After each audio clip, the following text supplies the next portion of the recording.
नियोजन विभागामार्फत जो विभाग सन्माननीय मुख्यमंत्र्यांकडे आहे या विभागामार्फत मराठा समाजासाठी अण्णासाहेब पाटील महामंडळ आणि सारथी ह्या दोन्ही विभागाचा निधी दिला जातो।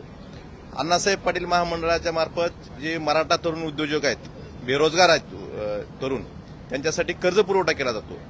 परंतु मागच्या वर्षभरात या विभागामार्फत ह्या अण्णासाहेब पाटील महामंडळाच्या कर्जदारांना ज्या जाचकाठी लावलेल्या आहेत, एकमेव असं महामंडळ असेल की कर्ज मिळवायचं असेल तर तुम्हाला तुमचं उत्पन्न दाखवावं लागेल। त्यांनी एक परिपत्रक काढलं, जर समजा एका बेरोजगार तरुणाला 20 लाख रुपये कर्ज घ्यायचं तर त्याचं उत्पन्न कमीत कमी 8 लाख रुपये पाहिजे। मला सरकारला प्रश्न विचारायचा आहे की तुम्हाला हे महामंडळ बंद करायचंय का?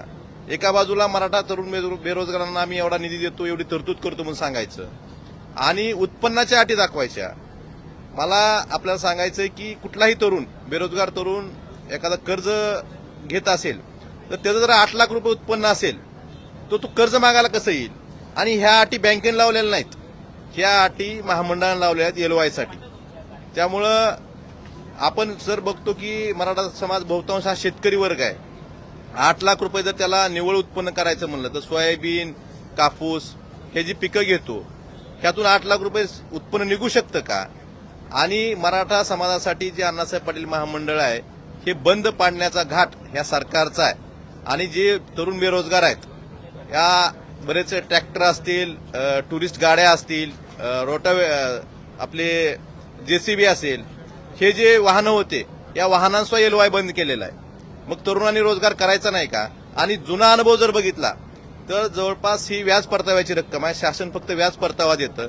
95% कर्ज हे रेग्युलर आहेत, 5% फक्त थकीत असतील। 95% रेग्युलर कर्ज असताना मराठा समाजाची फसवणूक करण्याचं काम हे सरकार करतंय। मी काल विधानसभेत याबाबत बोललेलो आहे।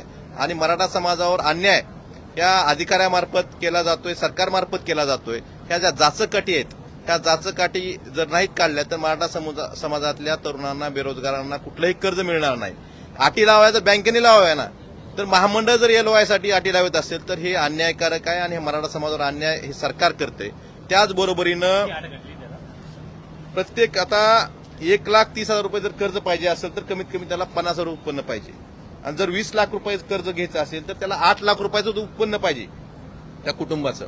8 लाख रुपये जर उत्पन्न असेल तुमच्याकडे कर्ज मागायला कशाला येईल तो? उत्पन्नाची अट ही बेरोजगारांसाठी योजना आहे। मग बेरोजगारांना उत्पन्न कुठून दाखवायचं याचंही उत्तर सरकारने देणं गरजेचं आहे।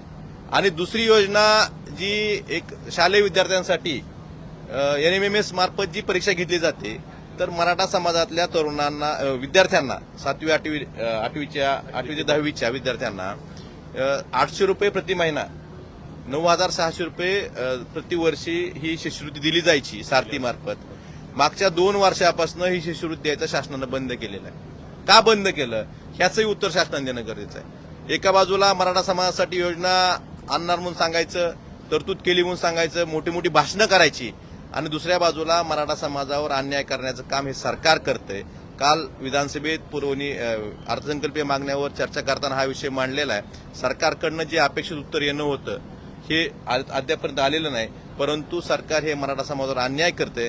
आणि अशा जाचकाठी कुठलाही शासनाचा निर्णय नसताना बरं ह्याच महामंडळाला का जाचकाठी, हाही प्रश्न सगळ्यांपुढे पडलेला आहे। त्यामुळं याबाबत आम्ही निषेध व्यक्त करतोय आणि सरकारने ह्या जाचकाठी काढून मराठा समाजातील तरुणांना, बेरोजगारांना न्याय द्यावा एवढीच अपेक्षा आम्ही सरकारकडनं व्यक्त करतो।